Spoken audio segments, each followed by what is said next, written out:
बात करते हैं आज अभी past perfect tense. Past perfect tense का मतलब होता है, पास्ट का मतलब होता है जो बीत गया है, परफेक्ट का मतलब होता है जो पूरा हो चुका है। पास्ट में यानी जो बीते हुए समय में, परफेक्ट यानी कि जो पूर्ण हो चुका है, यानी जो बीते हुए समय में जो काम कंप्लीट हो चुका है यानी पूरा हो गया था, उसके बारे में हम उस समय के बारे में हम पास्ट परफेक्ट में पढ़ेंगे। तो हमारा होगा पहचान इस टेंस के अंत में चुका था, चुकी थे यानी कि काम कंप्लीट कर चुका था, ऐसा काम हो चुका था, इसके बारे में हमने पढ़ा था। और आ था जो है मात्रा के रूप में आएगा, और ई थी जो आएगा वो मात्रा के रूप में आएगी, यानी कि पढ़ी थी, गई थी, ई थी यानी बड़ी की मात्रा आएगा, इस तरीके से आता है। तो हमने क्या देख रहे थे इस बार अभी कि हम लोग प्रैक्टिस कर रहे हैं सेंटेंस का बनाने के लिए। तो हम लोग क्या देखे थे अभी, सकारात्मक बनावट कैसे देखा था कि subject plus head plus verb का तीसरा रूप प्लस ऑब्जेक्ट। नकारात्मक में क्या होता है, subject plus head not plus verb का तीसरा रूप प्लस ऑब्जेक्ट। और प्रश्नवाचक यानी जब क्वेश्चन किया जाता है, जब किसी से सवाल किया जाता है तब क्या पूछा जाएगा, हेड लगता है, head plus subject plus verb का तीसरा रूप प्लस ऑब्जेक्ट लगेगा। तो हमने सबसे पहला वाक्य यानी सबसे पहला सेंटेंस क्या लिखते हैं, वे मैच जीत चुके थे। देखो चुके थे आ गया, यानी चुका था, चुकी थी, चुके थे आ जाए तो हम जान लेंगे पास्ट परफेक्ट टेंस का सवाल है।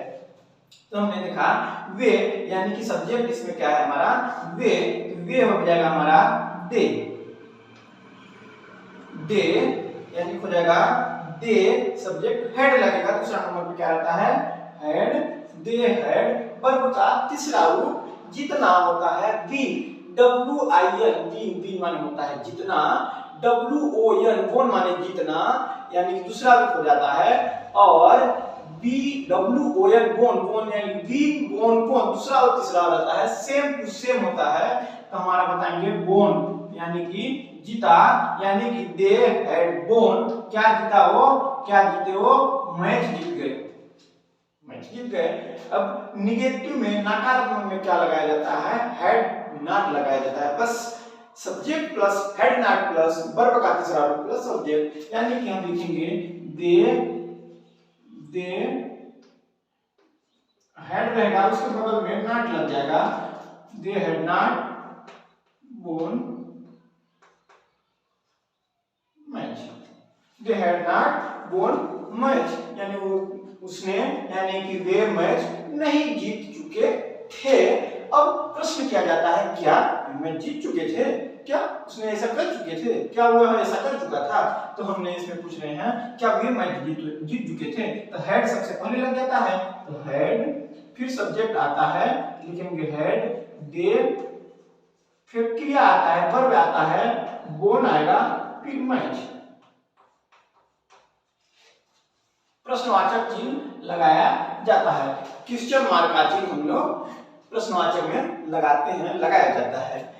अब देखते हैं रवि ने पुस्तक भेज दी थी, यानी एक स्थान से दूसरे स्थान भेजना, जैसे हम लोग करते हैं मैसेज भेजो, मैसेज सेंड करना, यानी मैसेज सेंड करो, जैसे हम लोग करते हैं तो उसको बोला जाता है सेंड कर रहे हैं। जैसे हम लोग यहाँ से भेज देते हैं, चला जाता है तो हम लोग बोलते हैं आई हैव सेंड, हमने मैसेज को सेंड कर दिया, यानी कि भेज चुके हैं, यानी भेज चुका हूं।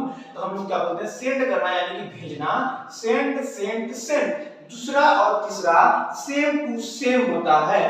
तो हम लोग लिखेंगे रवि, लड़के का नाम है, लिखेंगे रवि, यानी कि ही सी इट एंड किसी का नाम आ जाए तो वो कहलाता है एक वचन, दी दे आई यू योर ये आते हैं इस तरीके से, तो हम बोलते हैं कि बहुवचन। तो हमने रवि किसी का नाम है, तो हमने इसमें क्या देखा, क्या क्या लगता है इसमें, हेड लगता है, चाहे एक वचन हो तब भी, बहुवचन हो तब भी क्या लगेगा, हेड लगता है। तो रवि हेड पुस्तक भेजना, यानी भेजना, अब वर्ब क्या है हमारे क्रिया भेजना, क्या माने भेजना, सेंड करना मतलब भेजना, उसका तीसरा रूप सेंड होता है।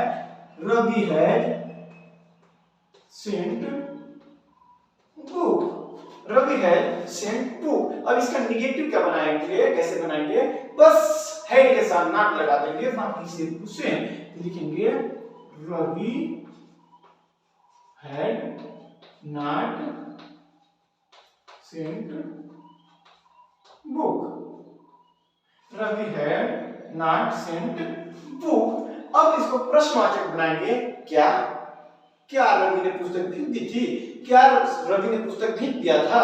क्या रवि ने पुस्तक भेज चुका था? इस तरीके से सेंटेंस हमारा बनेगा। इसे सबसे पहले क्या लग जाता है? हैड लगता है, तो हैड लगाएंगे। हैड सब्जेक्ट आया था इसमें Ravi, had Ravi sent, sent कर दिया। क्या सेंट किया है? बुक किया है। और उसके बाद में प्रश्नवाचक चिन्ह लगा देंगे, क्योंकि क्वेश्चन मार्क हमारा है इसलिए हम प्रश्नवाचक चिन्ह लगाएंगे। इस तरीके से हम लोगों का सेंटेंस बन गया। और सिंपल पास्ट परफेक्ट टेंस इसी तरीके से